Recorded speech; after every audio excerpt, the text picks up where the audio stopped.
Jordon, thank you so much for joining us here at SuperInvestor. It's my pleasure. Now, we're living in a crazy time, aren't we? You touched on it in your panel. How on earth do you begin to navigate these waters and in specific markets and sectors as well? Well, I mean, for us, we're so focused on situational distress in the sense that we're really focused on what's going on at a specific company and how we can take advantage of what's going on at a specific company to make an investment. So we're definitely cognizant of more macro factors, but we think we've created a strategy for us that doesn't necessarily rely on macro factors one way or another to invest. And then, you got to look at the markets, you got to look at the environment to understand how it might have an effect on that particular company.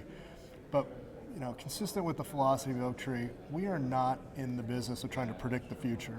And anybody that says they can't predict the future is lying. So we really try to focus on what this company does, what's going on with the company that creates the opportunity to invest, try to understand what might happen to that company given certain situations, and really create a downside protected investment as a result. You say you can't predict the future there, but do you see this future as having opportunities because of the volatility of it? Yeah, the way I think about it is very simply, there's more debt outstanding, non-investment grade in the United States than any other time in history. There's more CCC rated paper outstanding than any other time in history. That's the pond that we fish in. Could it go really bad really fast? Of course. Could you have a Lehman Brothers? Of course. I don't need that to happen to put money to work, but the existence of that volume of debt creates opportunity for distressed investors, and that's what we love. What interesting conversations are you hearing here, and what will you take away, do you think, from the conference? Well, the most interesting conversations are around the U.S. election, and everybody wants to know what our perception of things.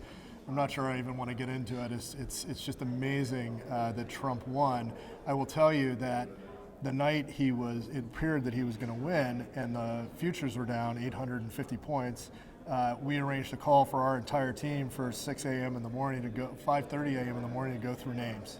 Because we felt like if the markets were going to be down as a result of his winning that election, that we could have some opportunity. Of course, it didn't materialize and everything seems to be up as a result.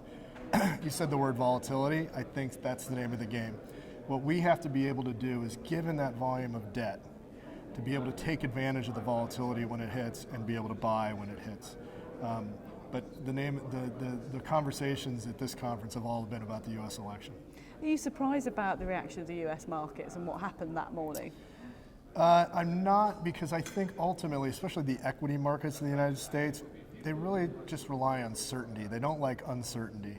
And so I think you saw that with the election. When it was uncertain who was going to win, but it was leaning towards Trump, the futures all went way, way down.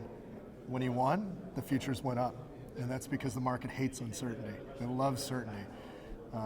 So it's really an interesting environment from that perspective. So that's the US in Yes. uncertain times to a certain extent, but obviously for the UK and into Europe there's very uncertain times too, and more European elections next year as well. What do you see as the European landscape, if you like? Well, I don't think you can discount anything at this point happening in elections. I mean, we think about Brexit, the odds makers had Brexit not passing.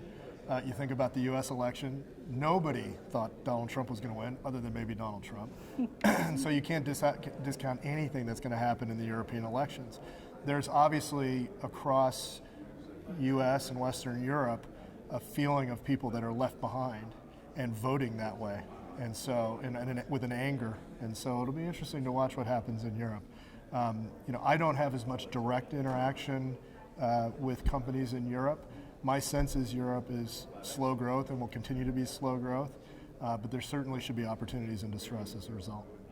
What do you hope people and delegates who've listened to your panel discussions here take away from this conference, and what do you hope will be achieved over these days, if you like? Good conversations, but inspiring in uncertain times, perhaps? Yeah, I mean, I think at the end of the day, what was interesting about our panel is you saw in the distressed arena 3 very different strategies. And our moderator talked a lot about specialization.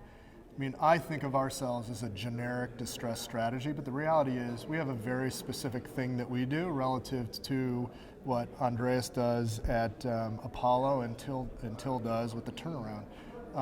So I think the takeaway is there's a lot of different opportunities out there, in particular for LPs, and you really have to choose your spots. And do you think those sort of experts in very specific fields and in specific geographies will come into their own in this environment as well?